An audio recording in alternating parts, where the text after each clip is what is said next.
Assalamualaikum warahmatullahi wabarakatuh. Jadi, di sini saya akan memaparkan materi tentang imunohistokimia. Apa itu imunohistokimistri atau imunohistokimia? Nah, ini kalau kita jabarkan lagi, maka terdiri dari 3 kata. Yang pertama imuno, yang kedua histo, dan yang ketiga chemistry. Kenapa dikatakan imuno? Karena di sini melibatkan reaksi antigen dan antibodi.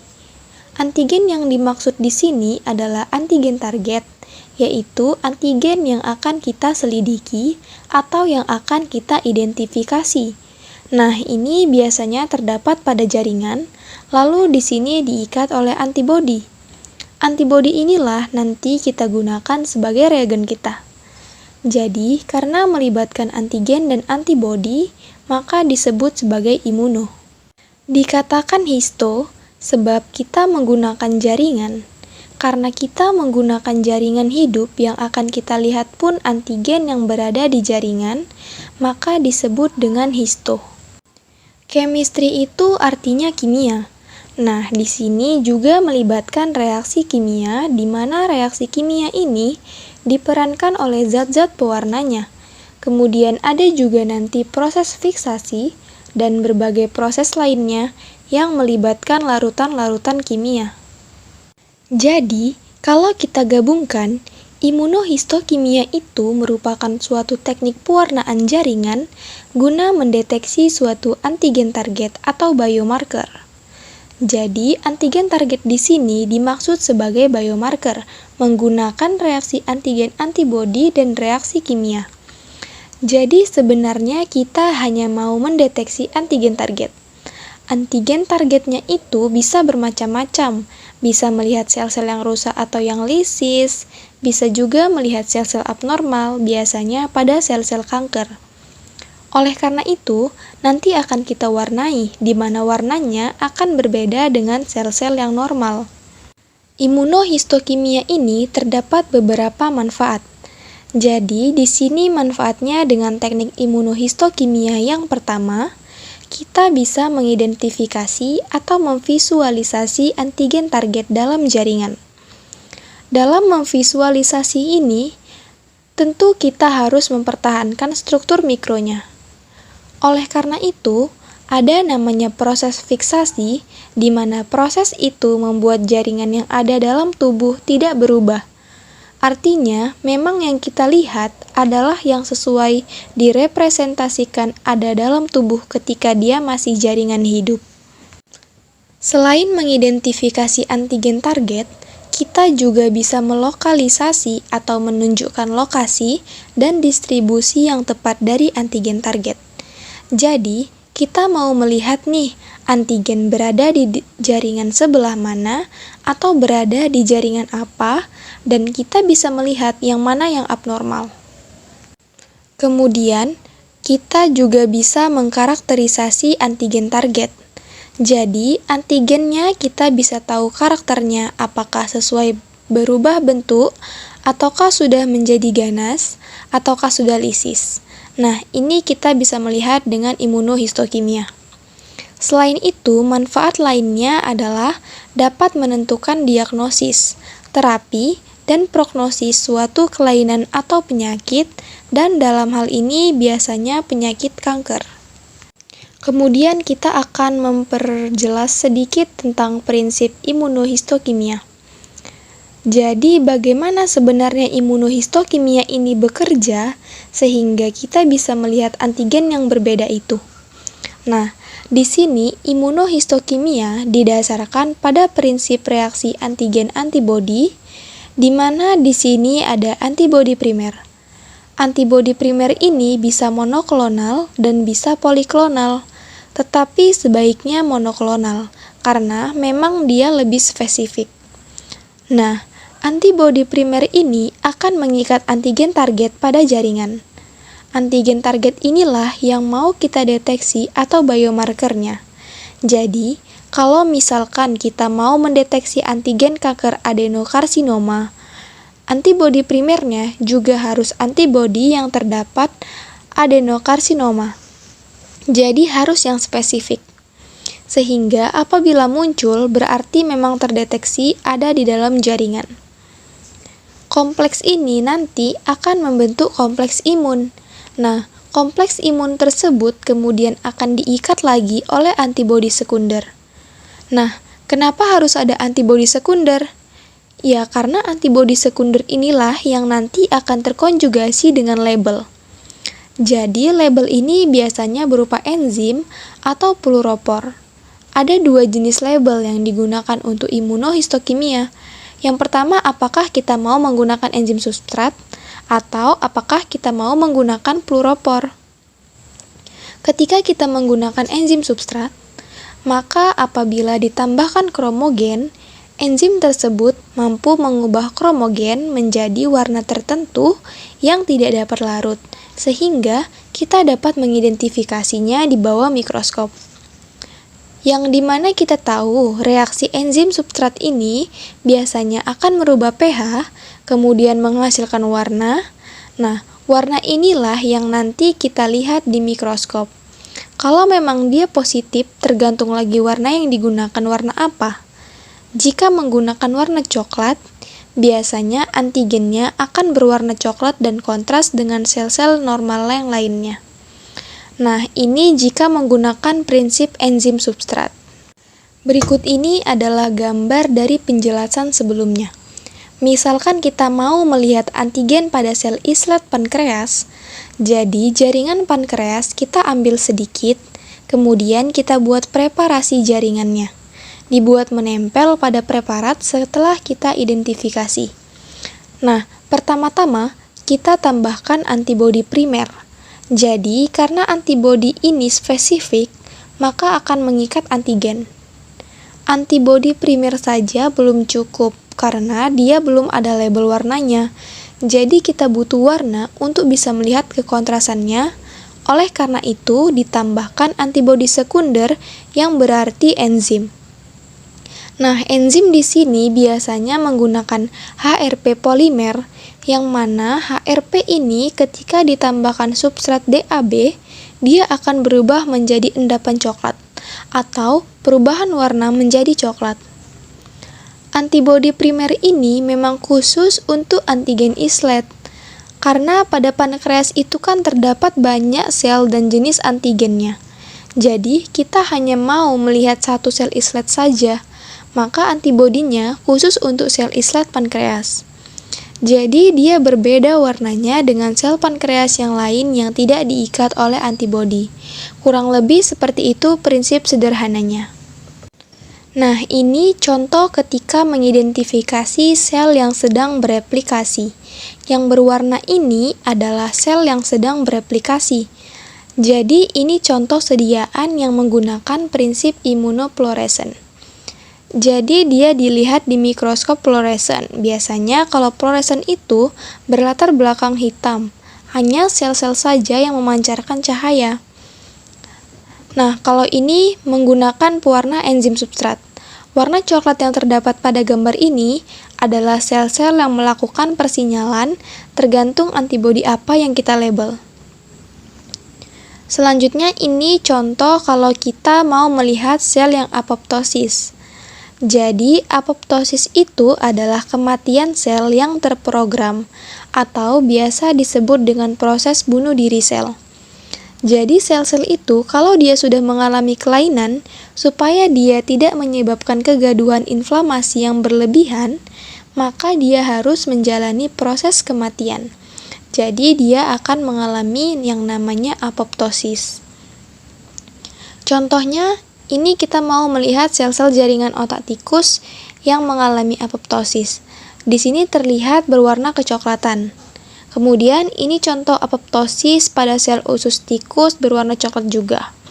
Kemudian ini pada intestinal tikus juga berwarna coklat. Jadi sebenarnya warnanya itu tergantung dari pewarna yang kita gunakan dan juga selama proses mulai dari fiksasi sampai dengan proses pewarnaan. Pada imunohistokimia terdapat beberapa antigen target.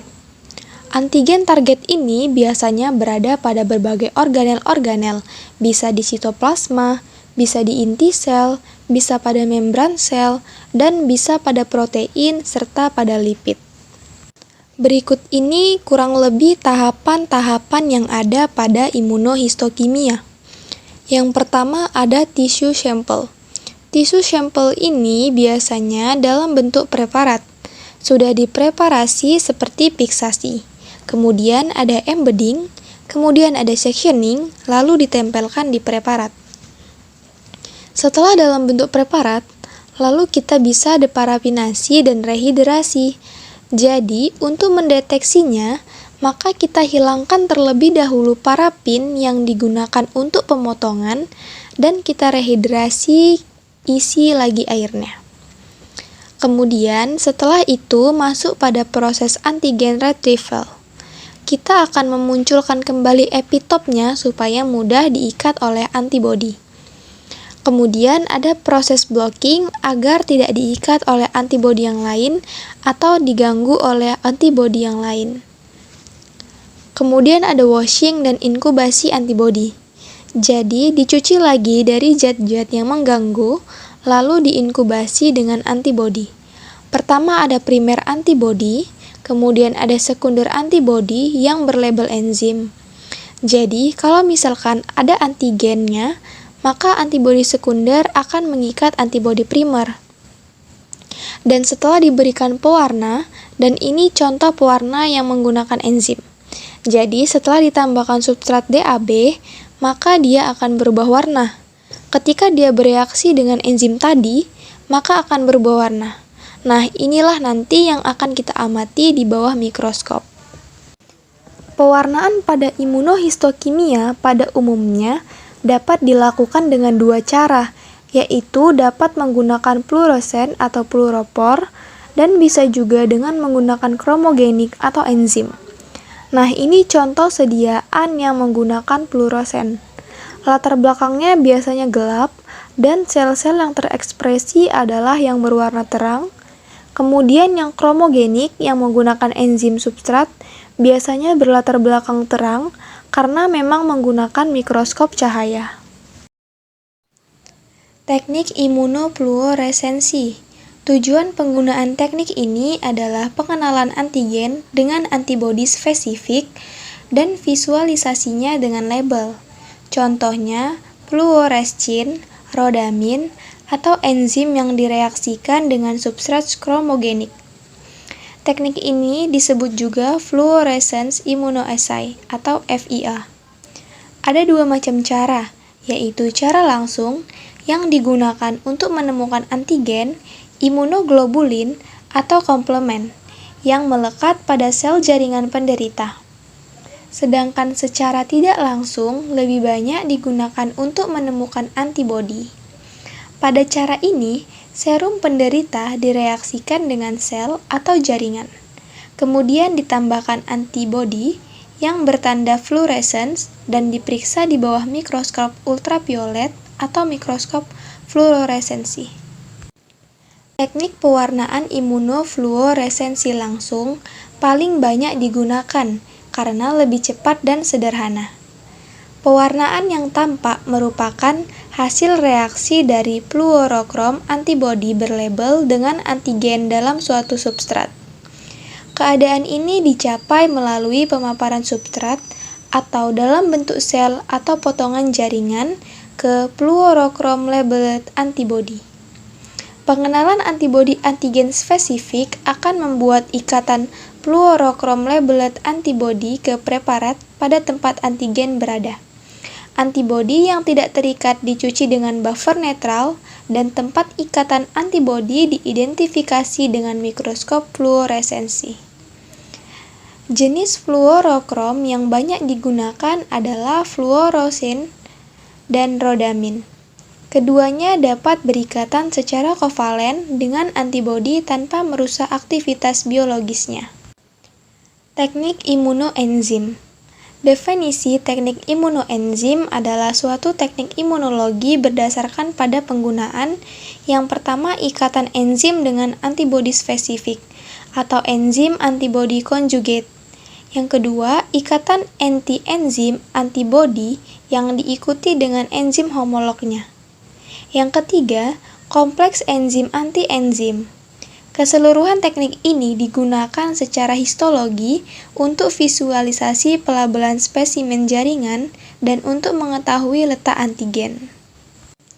Proses fiksasi dan pewarnaan. Fiksasi adalah kunci yang menentukan kualitas immunostaining yang baik. Ada bukti bahwa metode penatalaksanaan jaringan seperti parafin embedding akan mengurangi jumlah antigen yang terdeteksi dengan imunohistokimia. Beberapa antigen permukaan sel dapat dideteksi dalam jumlah yang kecil. Antigen permukaan limfosit biasanya labil dan dibutuhkan patogen kriostat. Proses fiksasi mempunyai beberapa teknik berbeda, di antaranya teknik freezing, fiksasi dengan formaldehid, dan fiksasi dengan microwave. Untuk prosedur pewarnaan, pada beberapa tahap prosedur imunoperoksidase dapat menimbulkan kesulitan atau kegagalan. Pada umumnya, antigenisitas yang rendah akan menghasilkan intensitas pewarnaan yang rendah, maka hasil foto immunostain juga akan mengalami masalah. Penambahan ion logam pada kromogen untuk mendapatkan kontras pada hasil cetak pada kenyataannya tidak selalu berhasil baik. Diaminobenzidine adalah kromogen yang paling banyak digunakan untuk meningkatkan kontras pada produk Brown reaction. Melalui identifikasi dan lokalisasi antigen spesifik dalam jaringan, imunohistokimia merupakan informasi yang bersifat kualitatif. Kuantitasi immunostain dibentuk melalui subjective grading. Karena jumlah sel atau struktur immunolabel juga penting, imunohistokimia dapat digunakan untuk mengevaluasi kepadatan volume dari sel-sel yang mengekspresikan antigen spesifik. Namun dalam bentuk rata-rata, analisis semi-kuantitatif immunolabeling jaringan dapat ditunjukkan oleh hasil atau jumlah intensitas pewarnaan dan persentase sel-sel positif atau struktur sel. Kesimpulannya, teknik imunohistokimia adalah suatu metode yang bertujuan untuk mengidentifikasi sel-sel spesifik berdasarkan komponen antigenik atau produk selulernya dengan reaksi kompleks antigen-antibodi. Dengan kata lain, imunohistokimia digunakan sebagai dasar penegakan diagnosis dan identifikasi tipe sel berdasarkan detail sitomorfologi, terutama pada kasus-kasus tumor dan keganasan. Pada teknik ini dapat digolongkan dengan teknik imunofluoresensi dan imunoenzim. Prinsip teknik imunofluoresensi adalah pengenalan antigen dengan antibodi spesifik dan visualisasinya dengan label. Contohnya fluorescin, rodamin, atau enzim yang direaksikan dengan substrat kromogenik. Sedangkan teknik imunoenzim adalah suatu teknik imunologi berdasarkan pada penggunaan ikatan enzim dengan antibodi spesifik, kompleks enzim anti-enzim, kompleks antibodi antigen dengan pembelahan enzim, atau peroksidase, yang akan menghasilkan perubahan warna dengan substrat dan kromogen spesifik.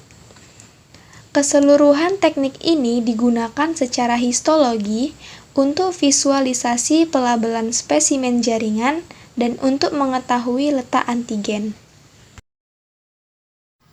Cara kerja metode imunohistokimia yaitu dimulai dari pengambilan jaringan, kemudian pengambilan antigen. Selanjutnya dilakukan pemblokiran endogen enzim karena tingkat kerentanan dari enzim untuk mengalami denaturasi dan inaktivasi pada saat fiksasi sangat bervariasi. Tahap selanjutnya yaitu pemblokiran latar background pewarnaan untuk membantu menghilangkan pewarnaan latar belakang yang tidak spesifik. Kemudian dilanjutkan dengan pengaplikasian antibodi primer, antibodi sekunder, dan substrat kromogen. Kemudian dilakukan pewarnaan atau counterstain dengan hematoksilin. Selanjutnya dilakukan pemasangan dan observasi dengan mikroskop.